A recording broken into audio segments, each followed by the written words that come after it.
Welcome to OnConscious podcast.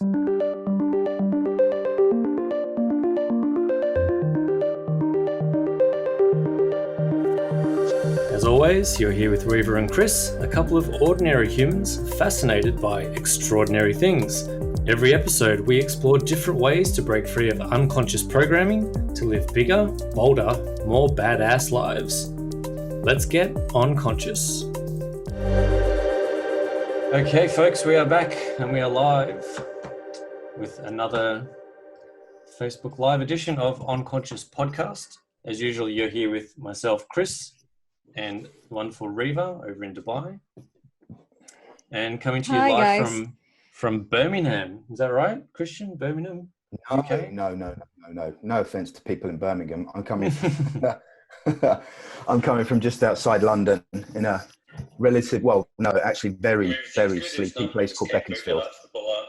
We'll start flowing anyway. Hey, Reva, have you got your, was that your Facebook? Yes, hi. I was just checking if the feed was going on and everything is great. And we are back online. Thank you guys for being with us today. And this is our second guest that we have on OnConscious Podcast Live. And it's been great, all the support that you have given us yesterday. And today we've got Christian Burne with us.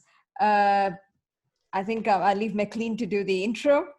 Yeah, so today we sort of touched on this yesterday, but today we're going to dive into how to transform fear into growth.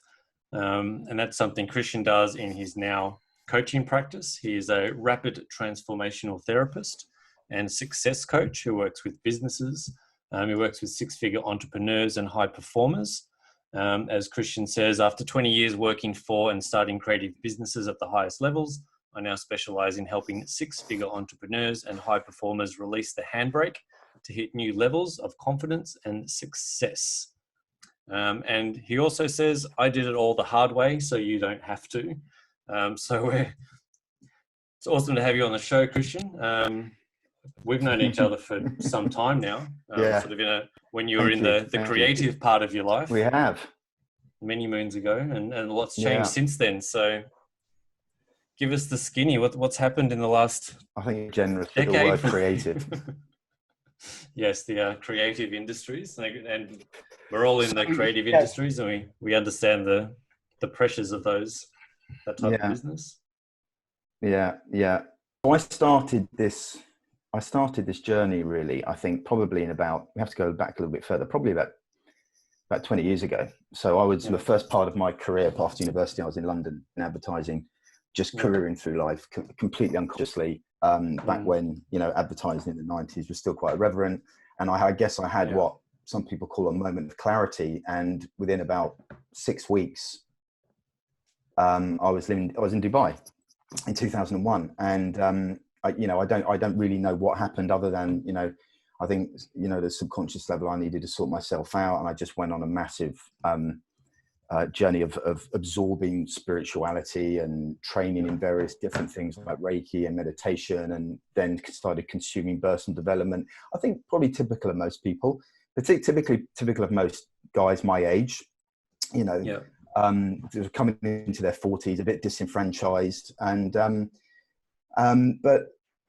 And I kind of felt a calling to do the work, but I never did it. I was trapped, and we're going to get into this a bit later. I was trapped behind fear. And my fear has always been a fear of judgment and a fear of rejection.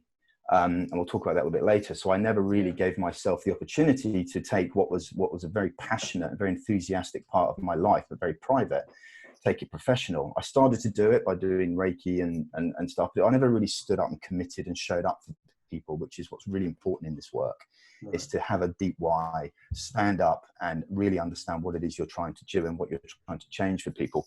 So I carried on in advertising, and then I met you and sort of careering around Dubai, the house music scene cropped up, and I sort of went into old vices. And I guess the event horizon for me was in 2013, which you may remember.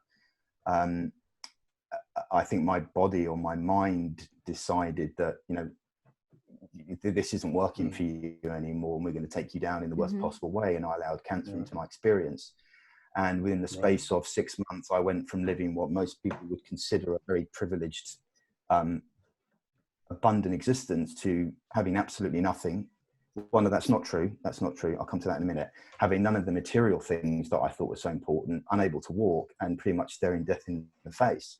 And what I did have is I had my wife and my daughter, and an incredible community of people in Dubai that I had no idea how much I was supported, and I had a mission. But I had to go to that place, and that's why I say I did it the hard way, because you don't have to, because I had to go to that place for all of that to come out. Yeah. And so it was lying on the 4th floor of, what's that hospital called opposite Wafi City? It was whatever it is in Dubai. I suddenly realized that, you know, I'm here because I've been so scared and so stressed throughout my entire adult life that it just completely shut down my nervous system. It shut down everything that supported me as, you know, as a human, and allowed. Did you have any signs that you were going to crash, or this is going to happen to you? In retrospect, really, yes, but I didn't know them at the time. I know them now because I know what to look out for. And those signs were cycles of self-sabotage. So building up a fairly decent amount of success and then destroying it, whether it be through drugs, through drinking, through damaged relationships, through bad decisions, simple things like going out and getting wasted the night before a really important meeting or pitch. You know, that isn't coincidence. That's the mind going, hang on, if you do this, you're going to be successful, and we don't want you to be successful, so we're going to take you down. So knowing what I know now, I saw the patterns. But then, you know, in terms of my disease, I started to get back pain. I went through 6 months of hell. I just completely deteriorated to, you know, my spine collapsed, and I had scans, and doctors spent a fortune on trying to get the whole thing out. And it wasn't until I was in A&E that a registrar there did a CT scan and noticed the telltale signs of what they finally found out was my disease. So from there, I've gently allowed myself to sort of grow into doing the work that I now do today. And I now do it full time as of last year. So it's still taking me a bit of time to get there from that experience. That was the release I needed. Well, it's funny how it's not, funny is maybe not the right term, but you talk about needing that push. And I think a lot of people, unfortunately, get to that stage where they have to go through some sort of massive life struggle. You talk about this idea of a feather brick truck, and a lot of people wait until not when the feather kind of tickles, not when the brick kind of hits them, but when the truck comes through, they go, oh shit, okay, maybe I should change this now. Exactly. I'm very interested in that idea, and sort of my personal struggle. My dad went through cancer, and my dad passed away from cancer. So for me, my whole ethos is, let's basically prehab. Let's not get to that point. Let's maybe get to the feather point before you have to get to that, that life saying, dude, it's time to turn the ship around. Is it true though? Like, do you have to, hit the wall to actually have an insight that we need to transform our lives? No. Does it always have to be a bad experience? No, Reva. I think we're all on our own journeys at the end of the day. And I think I had to go through that to be able to do what I do today. I had to go through that experience. I say I did it the hard way, so you don't have to. I think probably more correctly is I had to do it my way, so that I can help you in my way at the level that I can help you. I had plenty of feathers. I had quite a few bricks, but some of us heed those, and they understand those, and they have a belief system, and they have a programming of the mind, and they've been brought up in an environment that allows us to respond to those without fear. And that's fantastic. And I would wish that on everybody. Some don't, and that's the journey. And I don't look at my experience with any degree of bitterness or anything like that. I'm not grateful for it, because I think you've got to be careful what you're grateful for. But I appreciate the journey, and I'm thankful for what I went through, because there was a lot of pain. There's been a lot of turmoil, but there's been much more love, much more learning, much more growth. And the responsibility that I've put on myself now is to translate that into a way to help other people. And that's really where the idea of Calm came from, as a program for helping people break through fears. because I realized that it was an absence of calm in my life that made me so poorly. And when I talk about calm, I'm talking about deep inner calm, which is complete alignment with who you are, complete alignment with what you're doing. There's no blocks in your way. And you know, you're unshakable, you're unstoppable. And that's really what I try to help people get to. And that's what I call proactive resilience. So that kind of connects the dots in terms of my own approach to coaching and therapy.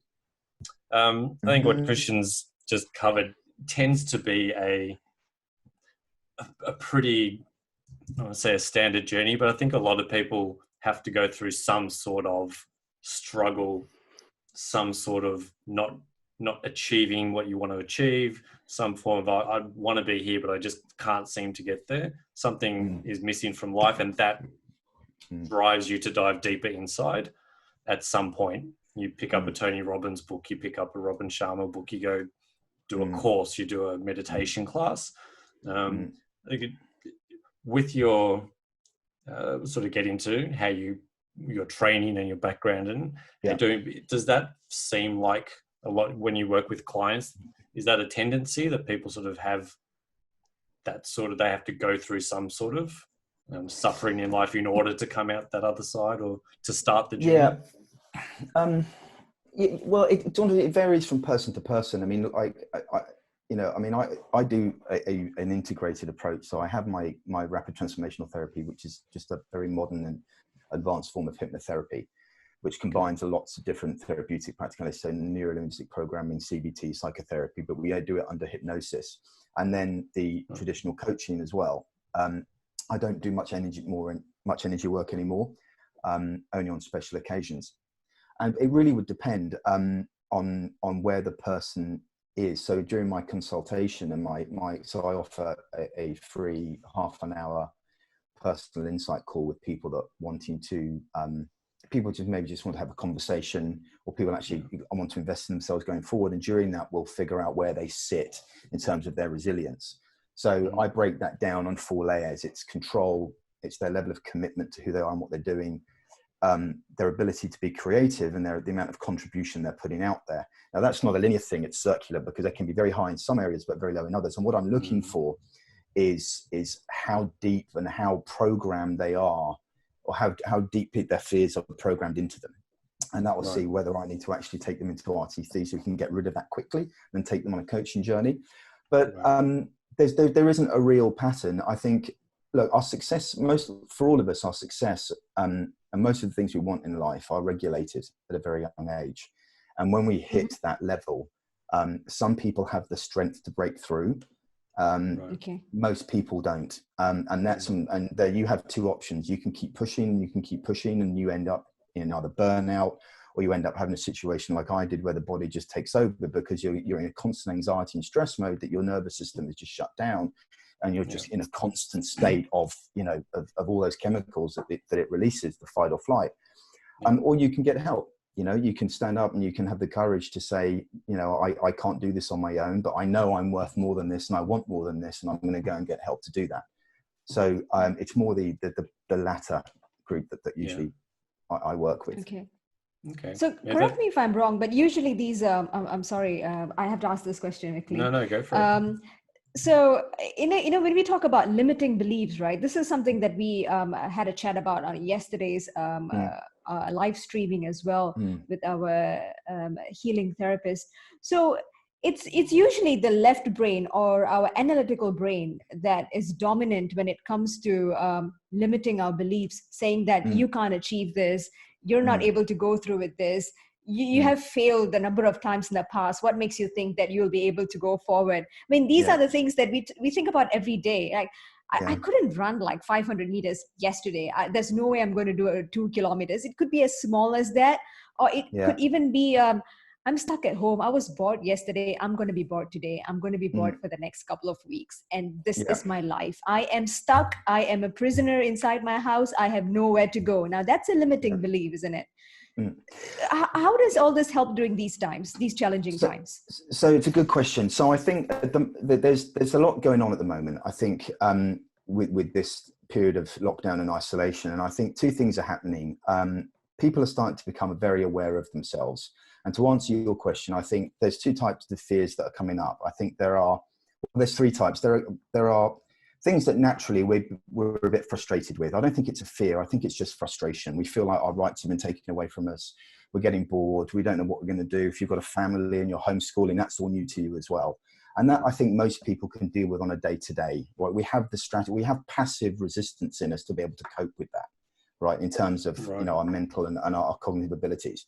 But what else is happening, I think, is that and this comes back to where limiting beliefs come from. I think a lot of deeper rooted issues are starting to be agitated and dislodged because of this heightened sense of anxiety and stress and uncertainty that people are facing. Now, where those come from, I think that, I believe, and this is what we certainly taught by Marissa in the RTT training, and it's what I learned as well through my own training, is you go through life from the ages of sort of 4 and 9 is when we onboard most of our beliefs. Okay, that's what most popular psychology helps us to understand. So what's happening there is we pretty much up until the age of sort of 8 or 9, our brains aren't fully developed to be able to critically or emotionally process things that are happening to us. So we have what's called unformed memories, and those memories don't go away. To give you an example, you could be a 4-year-old kid, guy, and this is actually something that happened to me. So I was 5 years old, and I was doing a school play, and I remember looking down at all my chums in the front row, and they were just laughing and pointing, just as kids do, right? But to someone of my age, I didn't have the ability to process that. Okay, and so it became an unformed memory. And I think what happens is you go through life as an adult, right? But those memories, those unformed memories, sit vibrationally within the body. And when a situation shows up of a similar vibration, it could be a presentation, it could be a pitch, whatever, that memory and the emotions associated to it, they suddenly burst and they kind of hack your system. And I think that's a lot of why we, particularly in public speaking, is a classic one, right? There's absolutely no reason for us as a species to have a fear of speaking in front of groups. Okay, now I know you could argue that, well, we were in small tribes and, that whole primordial argument, but I think if you think about it logically, if you've got something to say and you believe in what you're saying, you're passionate about what you're saying, you should have no fear whatsoever by standing up and giving a presentation. But so it's a classic example, and I think that happens throughout everybody. And so one of the particularly for high performers and who are typically people that they're multiple, very successful people, alpha in terms of their personality type. The thing they struggle with most is, why is this happening? Why now at the age of 40, 50, am I suddenly having this complete inability to make a decision or being able to show up for my staff, or I've got anger, whatever has come up for them. And the answer is because when you were younger, something happened that you couldn't process. It's been sitting around in the body, vibrationally speaking. You've gone, something has come up in your adult life and it's just popped it. And all those childish emotions have come up, and as an adult, you don't know how to cope with it because it's so new to you, it's unfamiliar to you. So I think right now, we're all doing a lot of work in ourselves. Well, like most people I know are using this time to really sort of go deep and say, how can I come out? How can I win at the back of this? Is where that model comes from. How can I move out of whatever fears I'm facing? Use this opportunity that we've all got abundance of time. We're not commuting, which probably, from where I am, that probably saves up nearly 3 hours a day surplus time. And all the other kind of wasted time that you have when you're actually going into an office from commuting and stuff. It's how can I use that to grow? And I think a lot of people are using that to really understand what do I need to fix, what hurts, what doesn't hurt, what does hurt, how can I go in there and fix that and come out of this better. I think that's the key. It's a very fear-driven agenda at the moment. Everything if you're watching mainstream media, it's very, very crisis and chaos and pandemic, and you should be afraid, stay in your homes, don't do anything, don't think too much. So I think it's very natural for people to be in a very fearful state, which, as you said, is super detrimental to your immune system, which is exactly what you need to combat whatever's out there in terms of virus. It's detrimental to everything because, that's where your control comes in. And I think I did a Facebook Live a couple of weeks ago. Right now, more than ever before, it's so important that you eliminate anything that you have no control over that's making you feel bad. So if you cannot control what people are saying to you, You cannot control what notifications the BBC News app is firing down to your phone. If that's making you feel bad, eliminate it. You've got to give yourself the best possible chance to own how you feel. But that's a bit of a challenge, especially during this time. I cannot stray away from this, because this is currently the topic on social media. When you open WhatsApp groups, when you start a work meeting, everyone's just talking about how they do not want to be stuck inside, how someone else, how they feel like they've given the control over to someone else, whether it's the government or whether it's the security or whether it's their a workplace where people are talking about cutting their pay or asking them to take forced leaves. People just don't have control, and that makes them feel very, very anxious. How do we get over this? Well, you've got to ask yourself, what if you didn't choose to consume social media? Or what if you didn't choose to read something that you knew was going to be damaging, that's going to put you into anxiety or stress? How would that change your day to day? Okay, what if I'm getting emails from work saying that, hey, I'm gonna deduct your salary, or you're gonna get paid just half the amount next month, or or in the worst case scenario, these are things that we cannot avoid. No, I agree. So a situation like that it can be very, very disturbing for people. When in danger of dragging this into a coaching conversation, the way you would look at that is you'd have to examine what that means for you on an individual level. Now, I don't know what's happening over in Dubai. People are losing their jobs here. People are losing their money, and I think that can cause a huge amount of anxiety. Yes. But as somebody, as a coach, that's my opportunity to stand up for people and help them work through that. Okay, because ultimately the first thing they're going to think about is they're going to jump into future scenario planning, or their imagination is going to go, right, what does this mean? I'm going to lose my house, I'm going to lose my family, I'm going to lose my kids. I'm not saying that isn't terrible. I still do a lot of I did do a lot of consulting work in the background while I'm building my practice. All that's gone. Okay, so that dried up pretty much within 2 days, understandably. But I have a choice, right? I had a choice. I looked at that and go, I can go, well, I've got no control here. I'm a victim, and without that company, without that salary, I'm going to lose everything, and I'm done. Or I can go, right, that's happening. It hurts, but ultimately I can only control two things: how I think and what I do. That's it. So you're saying no matter the situation, we still have some amount of control. Absolutely. In us. Absolutely. You have control to just the situation. You just have to make the decision. And there are tools and exercises that I do.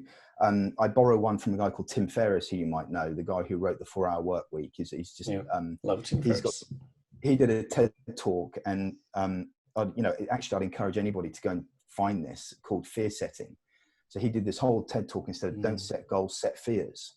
And what he was talking about is he's very big on stoicism, which I am too, and just basically saying, get all your fears, or what are the things that really keep you up at night, right? Get them out on the table and look at what is the worst thing that could happen if this happens, right? What can I do to possibly stop that happening? If it does happen, so what does it mean? And by just having that, just getting that clarity on all that information is hugely liberating, because you suddenly realize, well, okay, I've lost my job. That's bad. That's awful. And the short-term fallout from that is going to be quite anxiety, but I still have my brain. The one thing that's really interesting about this whole experience is it's been a great leveler, right? No matter who you are, what your circumstances, if you have a phone, you have a Wi-Fi connection and a camera, and you have ideas and passion, you can start to show up, because there's nothing else. No one's going to offices. No one's going to markets or selling stuff. Everybody is online. So in a weird sort of paradoxical way, there's more opportunity now than there's ever been for people that have found themselves disenfranchised or found themselves losing their job and just staring into the vacuum of what now. But it starts with the decision. Yeah. And it comes back to that whole point about proactive resilience is you've got to decide, I've got to control this situation, because if I don't, I'm giving away all my power and I'm largely powerless and helpless. And that is a very, very low energy to be in. So if you find yourself in that situation, make the choice that stops today and take that control back. Or, everybody I know that's coaching right now is giving away so much of their time, because they know that now is their opportunity to stand up and help people. Reach out to a coach, find someone, have a conversation like we're having, get some perspective, and change the situation around again. Because going back to our original point, what quickly follows on the heels of, anxiety and stress in the brain and the mind is anxiety and stress in the body. And that's where that vicious cycle can really get out of control. And if you've got a family and you've got kids that depend on you, right now you need to make sure that doesn't happen, because they need you. I think that's a really important point, Christian. I think people that haven't really looked into this sphere of knowledge, I guess, don't believe in, or don't have that concept that their thoughts literally create their reality. People don't seem to like to have that, well, all this shit's happening to me and there's nothing I can do about it. But I'm sure you believe, and Riva and I talk a lot about what is actually happening is your thoughts literally create your emotions. Your emotions impact your biology, and that creates your experience. And then that experience feeds back into your thoughts, and that feeds into your emotions. So that is that loop, that external, the external comes from what you've thought, what you've felt, what you've believed, pushed out, and then that's coming back as a feedback loop to you, almost like a mirror. It's exactly it. So in the CALM model, A stands for alignment, and it's exactly that. So I talk about your inner world creates your outer world, and your outer world reinforces your inner world. Right. So the only way to change that loop is to change what's going on in here. Okay. So from a business perspective, it's the results ladder. You look at the results you're getting, you look at the actions you're taking. Those actions are defined by your mindset, how you're feeling. And those are defined by your emotions, which are defined by your beliefs. You're right. I mean, I think we make our beliefs, and then our beliefs make us. And I think a lot of people are starting to find this out empirically through this scenario. And my wish for all of those is, so now you understand that you now have more power than you ever had before to take that control back. Now, I know that's very easy, I don't know what, there's some deplorable situations out there of people, losing, money and losing their jobs, losing their businesses, but the world will return to a degree of normality, and you just have to make a decision. Who and how do you want to show up when that happens? Because you've got an unprecedented opportunity right now to do that. There's always a way. There's always a way. That's the most important message. This too will pass, and there's always a way. I love that. Love that. Yeah, I think it's rapid. Okay, no, go ahead. No, go. No, I was just going to say, I think you bang on. I think pretty much everyone's either going to come out of this stronger or weaker, and because everything has been stripped away. As you were saying, you're literally down to your mind, and you're spending all the external stuff. And for a lot of people, literally the external stuff of being able to just go outside for more than 5 minutes. All that external stuff has been stripped away, and now you're left with yourself. So there's no better time to deep dive inside. I posted on Instagram today, and when the door to the outside closes, open the door to inside.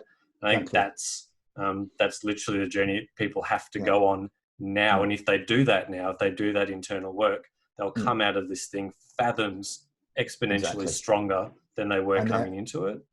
And there has never been more people out there willing to help. I mean, access to knowledge and expertise right now is unprecedented. So if you can't do that on your own, and it's just so unfamiliar, or maybe you were brought up, in an environment where all that stuff was completely shunned, or perhaps come from a very strict religious background, find people that know this stuff, and everybody is showing up, and they're there to help. So, great point. Yeah, I think that there really is an opportunity to come out of this, and as horrible as this is, and people that have lost work, and there's a lot of loss and a lot of suffering, but that's the place, like that is this rich place of knowledge to find yourself, in terms of, in lieu of a better term, but really to find yourself in suffering, in pain, in shitty situations. You pull yourself up out of that, you can deal with anything. And it's and it's a self-perpetuating and empowering as well, because if you embark on this journey and you commit to it, it's just like layers of an onion. You start to realize, you start to have these little wins going, well, hang on a sec, you know, I've just done that. I haven't really done anything. I've just calmed down and I've thought this through and I feel better. Is it really that easy? Yes, it is. And then you keep going and you build momentum and yeah. So it is a fantastic opportunity for everybody. I mean, I know I'm doing some new things that I've never done before. We talk about the Wim Hof thing, like we joke about that, but I mean, that's become like as important to me as my meditation practice. Cool. You know, I'm using this period to try and move away from my attachment to medication, which was private, but I'm going to make it public because I think I've got a responsibility to share my journey if it inspires other people. So I'm still on maintenance medication for my disease, and I've decided that during this period I'm going to eliminate the attachment to that medication. Right, it's a big decision, right? Because it's what it is. I've sought help. I've had a fantastic RTT session with somebody that's helped me resolve issues that were surrounding that, and I've got a routine to help me do that. So it's really, I mean, if you don't want to do it just a general level, just stand up for something. Just choose one thing and go, I'm going to go after that. Maybe it's anger, maybe it's stress, maybe it's my intolerance, whatever it is. Just show up, stand for something. Go, I'm going to go after that, and I'm going to take it down on my own, and see where you get to. Yeah, I mean, even diet, exercise, basic shit. So let's say I have decided to start this journey, and I want to make a change. What is the first thing that I should be doing? Looking for a coach like yourself, or pinging you and asking you for a session? What is it that I should be doing? Well, I think it depends on the individual. If you feel like if you're at a standing start and all of this is new to you, and you have been, in an institution pretty much your adult life in terms of work and stuff like that, then I would seek out, I would find out what you want to fix. So I'll try and define, what is it you want to get clear on. So I do a little word of understanding. How do I want to change? What do I need to transform? If you don't know what that is, reach out to someone that can guide you through, have a powerful conversation with them to understand what that thing is. So do that as step one. And then make a decision whether you feel like you can do that on your own or whether you want to get help. And I think it's just a case of finding people out there and adopting a policy of transparency and honesty, saying, I'm trying to fix this. I don't know how to do it. Can anybody point me in the right direction that somebody can help? And I can be any age for this. Which is the youngest for somebody to start RTT?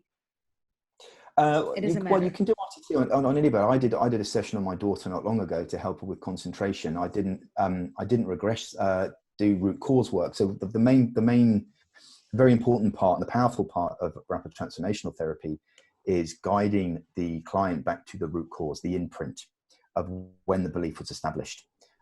Some people call it regression, but I think people can get a little bit funny about regression because it insinuates past lives. Although I have had a session a couple of months ago where we went back 10, 15,000 years, which was really interesting, but you've got to just trust the process, right? I didn't regress her, but so you can start at any age. We don't usually do root cause until about, I think it's about 11 or 12, just because of the brain and anyone up to the oldest session I've done is 70. I helped a gentleman with tinnitus. He was 75. Wow. So yeah. Well, so you could work on a physical ailment like tinnitus, which is, for people that don't know what that is when basically your eardrums are fucked up and you can't hear very well. You get deafness in the eardrum. Exactly. Was he a DJ?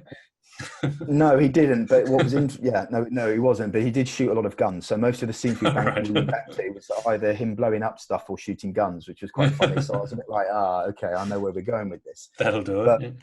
But without going too much detail, we did uncover something that was quite emotional and meant a lot to him. So that was, he had a transformation on that basis. So that's the journey that we go through. But yeah, I mean, look, ultimately when it comes to physical ailments, I think you mentioned the biology of belief, Bruce Lipton, who's an amazing guy, very engaging to listen to. I mean, he says, and I don't know if this is true or not, but he's quite convincing that 95% of the things that we're dealing with physically are a result of our environment and the way we think, right? They're not, there are 5% of diseases that aren't. So yeah, you can work on physical. And there's a really good book, and I can't remember who it's by, so I won't try and hedge. There's a good book that talks about the relationship of different parts of the body and how they respond to emotions in the mind. So people with chronic back pain or patterns of knee issues or patterns of ankle issues or repetitive industry, they're usually cycling through issues relating to something in the past. And it's a really good book if you're interested about mind-body connection. Yeah. Yeah, I think that all this stuff's super fascinating. And we were talking with Yara last night about similar sort of kind of stuff, but you talk about Bruce Lipton, but the basic concept there is we are energy. If you break this physical thing down to its most finite point, it has actually nothing there. It's nothing at the atomic level, at the quantum level. There's 99% nothing, and minuscule amounts of actual matter in that state. So I think that can be a blocker for people thinking that when you're getting into things like fear and personality and these emotional issues, they feel so solid. Yeah. And they feel so real and three-dimensional, and this is me, and I've got this, and this is happening to me, and this is my identity. And if I lose it, what am I? Is that something that you sort of tackle with this? That sense of identity and. Yeah. So one of the key things that I try and help when I start having conversations with people that we're going to work together is I try and help them change the language, ownership language, like I am scared or I am anxious to there is anxiety or there is fear, because it separates them. It releases the ownership, and it, like to your point, it starts to soften that attachment, that identity to it. And I don't, people say, oh, fear isn't real, but I think fear is real. I think, if you're terrified of rejection, for example, and it's been holding you back in terms of relationships, that fear is tangible. It sits within the body and it's real. What's not real are the stories in your head, because ultimately fear is just storytelling. That's all it is. We got the half of a story told to us as a child or experienced as a child. The story wasn't finished. It's gone into the body and it didn't feel well, and it didn't feel very good. And then it's reinforced because the amygdala then takes it on board. That's scanning for ways to reinforce that. The amygdala fulfills its own need, right? It's a part of the brain that triggers the flight or fight, the stress response. So if you have a fear, you grow up, you reinforce that, and so it's changing the stories. Now sometimes we can change those stories on our own. But, the deeper they are, the more we need to do intervention-based work, the more we need to deal with the subconscious mind, which is where RTT comes in, because we can take people down into hypnosis and dialogue and really understand where did the mind decide that you're not good enough or that you're not worthy enough or whatever it is, which gave rise to all those different things like anxiety and stress and whatever. And then once you have that awareness, you've 90% of that's healing. The rest is just reframing it.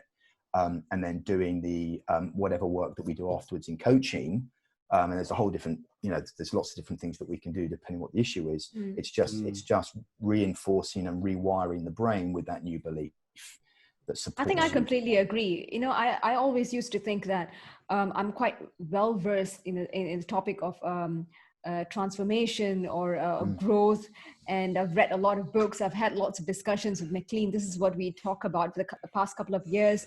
But I do agree that someone else out there guiding me is so much more easier, and it brings a completely new perspective to this entire growth and resilience thing. There's just shitloads of stuff that we could write down, we could tell ourselves, we could talk to about it, or we could talk to a friend. But then someone who's trained like you, as an expert like you, as a professional, it just brings an entire new viewpoint when it comes to something like that. But having said that, is there any way that somebody would be able to get into the path of self-transformation on his or her own? Yeah, I mean, ultimately, I started on my own. I think most people start on their own, and you start by simply making the decision that I want to change, I want to be better, and I want to heal. And when that desire to transform is stronger than the desire to stay the same say the way you are, you've already done 51% of it. Yeah, but then my head is not the first thing that I wake up in the morning. For example, exercise or waking up early, waking up with the sunrise is the biggest task for a lot of people. I could write it down. I could talk to myself. I could actually draw or imagine, visualize myself waking up in the morning with sunrise and going out for a run. But the number of people who actually do it is very little. There's this really loud voice in the head which says that the bed is much more comfortable than whatever it is outside. But anyway, we can't go outside these days. So. At some point, you've just got to do it, right? Yeah, or I mean, okay, let's look at that, because that's really interesting. I mean, it's taken me like years to get into my current morning routine, but I finally got to a place where I'm comfortable. I'm waking up, I'm doing my meditation, you know, before 6:30, but it took a long time like that. So let's look at that, for example. I think, yeah, to Chris's point, you just sort of say, suck it up, but you've got to look at the reason. You've got to, you know, 5 whys is a great tool. I forget who invented it, some Japanese guy, the 5 why method. And you've got to ask yourself, why do you want to get up? Why do you want to get up at sunrise? And keep going. Okay. Because you might find that the reason for that isn't very competitive. There's no real deep emotional motivation for you to get up. You're just following someone else's idea. And if you're following someone else's idea, then the mind is going to go, well, getting up early is not familiar for me. Right. Yeah, and so that's right. Number one rule of the mind is it will always favor the familiar over the unfamiliar. Right. Because that's what keeps us safe. That's a really important insight. It's one of the biggest breakthroughs I had. So, and I won't go into too much of my background, but money, for example, a certain amount of success was familiar to me, but having that success taken away was also very familiar, because a lot of that is what I went through in my childhood with my father. And I perpetuated that because my mind said, well, you know, that's what we've learned. So breaking through that's not familiar. That's scary. We don't know that. So we're not going to let you do that. So the same point about waking up in the morning, if waking up in the morning and being motivated and springing out of bed and going for a run as the sun's coming up is not familiar to you, and you're not coming from a place of your own need and motivation, it's very unlikely you're going to do it. So you've got to ask yourself. Yeah. Secondly, if you get to a point where, and this is what I was just talking about, if you get to the point where the desire to do that, but have that behavior is stronger than the opposite, then you will eventually seek help. And hypnosis is great for that. I mean, you probably don't need to do RTT, but hypnosis is a great way of going into the subconscious mind and giving it because it's all suggestion, right? Giving the subconscious mind suggestion that I love waking up just before sunrise and going for a run is just so important to my self-esteem and my energy and my ability to do my job. And whatever the script is, I personalize my scripts depending on my client's life. And we attach that behavior to something that's really important to them. So then you're creating those neural pathways, and the subconscious starts to accept it as, okay, that's fine. And it usually happens overnight. Let's go back to the 5 whys. I think that was very interesting for me. So you're saying it's a Japanese method of the 5 whys. So why don't we do it right now? So I am this person who's got this desire to wake up in the morning and do 100 burpees on my balcony. Yeah. Right. Okay. So I would say to you, what is it about waking up in the morning and doing this burpee that's important to you? I want to become stronger. And what is it about becoming stronger that's important to you? I want to change of lifestyle. I want to be a different person. And what is it about being a different person that's important to you? Why do you want to be a different person? I can be better than my colleagues. I can post it on Instagram. It makes me stand out, looks cool. Right. So let's pause there. So I've now seen a bit of a watch out, because you're whether that's a true answer or not, for me, that's a bit of a red flag, because you're starting to get to a reason that is what I would call unaligned to you. You're doing it for probably negative reasons, in terms of being better than somebody else. Wanting to show up on Instagram, maybe trying to earn some external praise to feed a part of your ego. Yeah. Now, I see how you do. Yeah. So the next question. So basically, see how it works. You'd keep going, and eventually you'd arrive at 2 things. You'd arrive at going, I don't really know, but you can just run out of answers, and you suddenly realize, well, it's just probably just because everyone else is doing it, and I feel like I should. But that's insight, right? but you might get to, because, you know, I'm really, you know, it's really important to my health, and you know, I just love my body and I want to protect my body. And as soon as you get to, you know, it will hit you in the throat. That's the key. It will hit you right in the throat and you go, that's the reason. And once you get to that, it starts to soften your resistance around it. You still have to do it, of course, right? That's the thing about all these techniques, is they can, you know, we can use them in a sort of a self-indulgent way, just to sit and do sort of some chin stroking and some, you know, some pontificating. But, you know, it's important that you take the action once you've got that insight. I think this is just gives a, you know, it answers the question a lot of people have. How is it that some people are able to do some things, and how is it that I can't? How is it some people are able to eat healthy and I can't? Why can't I, you know, leave my love for pizza and greasy food? And that's just because the underlying reason for it is most of the times not to make yourself better, but because you want to become better than somebody else, or you want to show off to somebody, or it's about getting the summer beach body. The reason is it's all wrong. So that's why you're not able to do it. Yeah. And then that's not strong enough. Yeah, exactly. The reason isn't strong enough. But I mean, eating's slightly different. I mean, that, you know, the whole eating disorder sort of field of interest is fascinating, and it's not an area that I work within. But when we get into eating disorders, I mean, it's a really, really interesting space, particularly now where there's so much change in our diet, and we're sort of starting to shift back to a much healthier way of living. For some people, that's very, very difficult, because some of the staples that we, like sugar, and, you know, that's been taken away from us, or it's being deemed as bad by society, and that's challenging, you know, who we are. Because that's a whole other interesting area. Yeah, I think there's this whole idea of why, sort of going back to almost where we started. If people are in a place where they feel like they want to change, and they want to do it in a proactive manner, so they don't they're before this feather idea, or maybe they've had a bit of a tingling of, my diet's not right, or I want to be a higher performer, I want to earn some more money, I want a bit more lifestyle freedom, I want to spend more time at home with the kids, whatever that is. There's a bit of a tingling of, I want something more than what I've got now. Instead of waiting for that next stage of, right now I have to do it, or waiting for some significant real suffering to go, bro, make this shit happen. You have to do this now. So in that proactive phase, I think that that really getting that why is the thing that has to drive you. You have to have that reason of, I'm going to get up in the morning because my wife's going to be proud of me, and or it's going to give me, you know, an extra hour in the morning that I can build my business, and that's going to support my family. That's going to buy a bigger house. That's going to set us up for life, that kind of thing. So that's where you start getting into a richer rationale, rather than, I saw this guy on YouTube and he reckons it's good. Yeah, exactly. And that's the whole point of the clarity session of my particular program, is to help people get really clear on what that why is. I mean, look, it doesn't have to be a big, you know, global mission. It just has to mean something to you, and it has to be for the right reasons. You know, and it can take us on a journey in terms of looking at values, and in terms of value alignment, and all those different areas.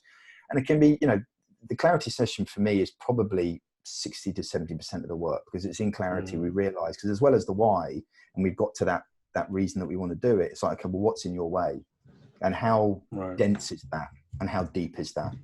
And that's the part, I think, that where most people then need deeper help with something like hypnotherapy or RTT. Some people don't, they can break through it, but most people, it's like, right, I need to do this, but there's a cycle of behavior that we've identified. I've clearly got a massive fear of success. I can't break through this. I need to figure out what's going on there and release it. Otherwise, I'm not going to be able to get through into the commitment, into the creative, into the contribution stage, which is really where we want people to go. So going back to that graph that I shared, fear, learn, grow. Really, it's fear is really, a lot of the things that are in the learn section is really about control. That I take back control of my thing. I stop looking, I start eating right. And then that gives you the ability to show up and have that commitment, and really connect with what you're doing. And, you know, having the determination, the optimism that you can create the life that you want to create. It's very difficult to do that if you're being blocked. You know, you're getting in your own way. And I think that's the key to proactive resilience. It's about consciously skilling up and strengthening and fortifying ourselves and who we are, so that it's not that we can bounce back, which I think is a traditional understanding of resilience, but so we can keep moving forward regardless of both what comes at us externally in life, but also what we put in our own way. And that's the big difference for me. It's I think in many ways we are, you say, well, I'm my own worst enemy, but I think we limit ourselves way more than anything outside of us limits us. Yeah. And that's really what proactive personal resilience is all about. It's not about being able to bounce back from adversity. It is a small about that, but it's about actually using those skills in a way that lets you show up in life, unstoppable, just with confidence, with complete commitment to what you're doing.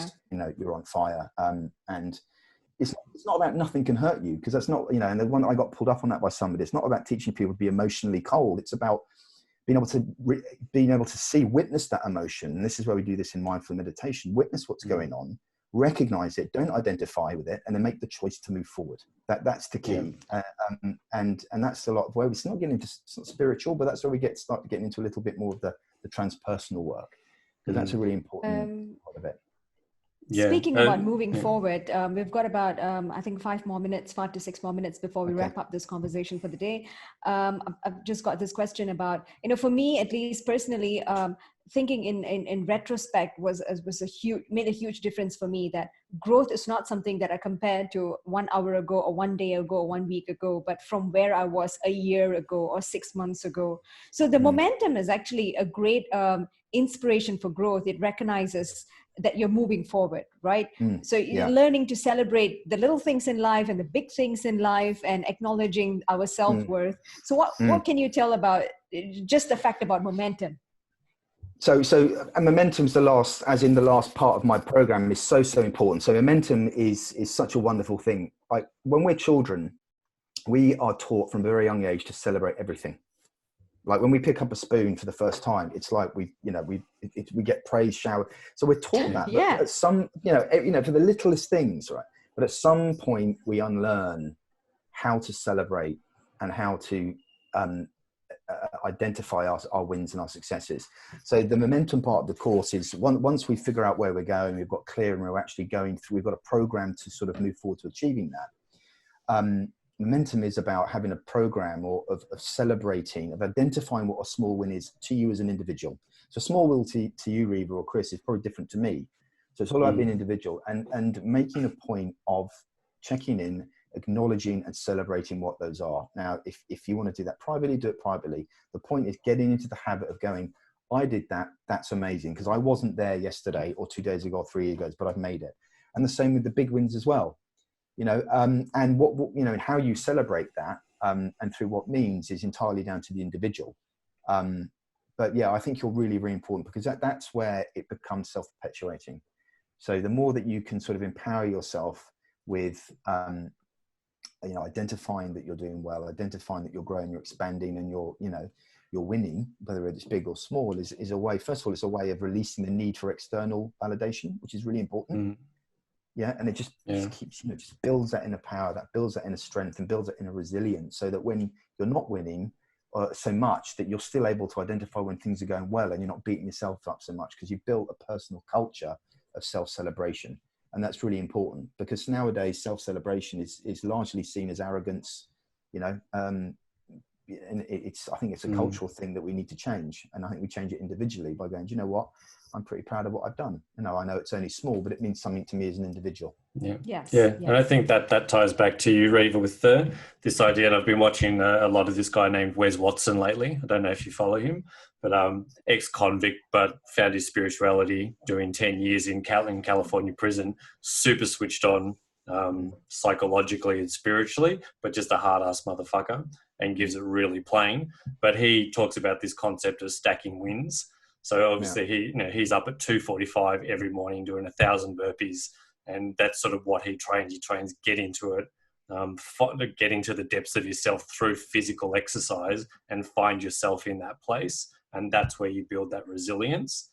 And then those become the wins. I got up at 5 a.m. win stacked. I ate a healthy breakfast, win stacked. I went for a run, win. I had a cold shower, win. I did my breathing, win. By the time you get to 7, 8 o'clock, you've got 10, 20 wins stacked against everyone else in the world that you're going into. So I think even that microcosm aspect of every single day, just nailing that daily routine, that's a really good place to celebrate for people. And then looking back and going, I've stacked wins for a week, for a month, for a year, for decades. I think that's really powerful, that whole idea of creating momentum through those. This whole idea of sort of stack as many wins as possible. It's a very good way of healing and mending self-talk as well. So if you're somebody that generally has a lot of self-criticism going on in their heads, chattering, which I know I did, just slowly chipping away at that, the little me that's just constantly in your right ear, just going, doing that's a really good, a really good exercise of, like I said, building that momentum and just transforming that voice slightly. Yeah, it's almost like a confidence, isn't it? Like you're getting that confidence in yourself because I'm going to do this and I've done it, and I'm going to do this and I've done it. And by a couple hours to go by, I've done 10 things that I said I was going to do, and I just feel really fucking good about myself right now. Exactly. I think that's how you can get to this place of, that's what I think of when I think of proactive resilience. It's building that resistance and very deliberately kind of stacking those small wins. So I'm just really confident, and I step into my power much more. And the only thing I'd add to that is to do it in a way that means something to you as an individual, and not necessarily in a competitive way. Because that's another key, is to get, there is really no competition other than competition with ourselves. Competition is just an idea, really. And I think so that's important, that it's not about letting that concept of building momentum through celebrating wins get out of control in a way of being better than other people. It's just self-affirming. As soon as you step out of that, then you're in a different room. Then it's about competing with others, and then it opens a whole other box. But, great. Being better than I was yesterday. Great. Cool. Thank you so much. So many insights, dropping mad knowledge. It's amazing. Yeah. Brilliant. No, thank you guys. It's been a real pleasure chatting. I always leave these conversations much wiser than when I started them. So you've given me a lot to think about as well. So thank you. Much appreciated.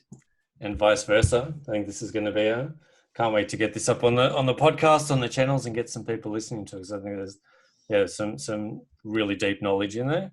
And it 100% flows on from the discussion we had with Yara yesterday. So it's been a good couple of days, but this is a different perspective on some of the same sort of stuff. So I think it's built on it in other ways as well. So thank you for coming on. No problem. Yeah, absolute pleasure. And if people want to find you, what's the best place for them to reach out, get in touch, follow you? I try and keep things super simple. So I have a link that someone can schedule a call with me. So maybe I'll pop that link into the comments on your page. But they can also find that link on my website is cblifetransformation.com. And they can go and contact me that way, or they can just contact me on Facebook, however. And I'll just repeat what I said earlier. Don't feel like by booking that call, you're then obliged to go on and spend money and work with me on that basis. During this period, I'm genuinely here to serve as much as I can. And if I can give you a breakthrough in half an hour, brilliant. Yeah, or 45 minutes or an hour, whatever it is, just don't feel bad. Just book the call in. I'm here to help. I'd really encourage you to use this time to really do what you need to do and change what you need to change. Brilliant. And we'll drop all your details in the show notes. Yes, on our social pages, on Facebook stories, Facebook on our page, as well as Instagram and Twitter. And thank you so much, Amina. Amina just texted us on Facebook. She said, thank you so much for the talk. I really enjoyed it. I'm going to start working on myself now. Christian Joyce is saying that the endless fight against myself, it's like a phoenix. So very interesting talk. Thank you so much. Great stuff. Brilliant. Thank you so much. All right, guys. Take care. See you soon. See you soon. That's us out for another episode of OnConscious podcast. We'll see you on the next one.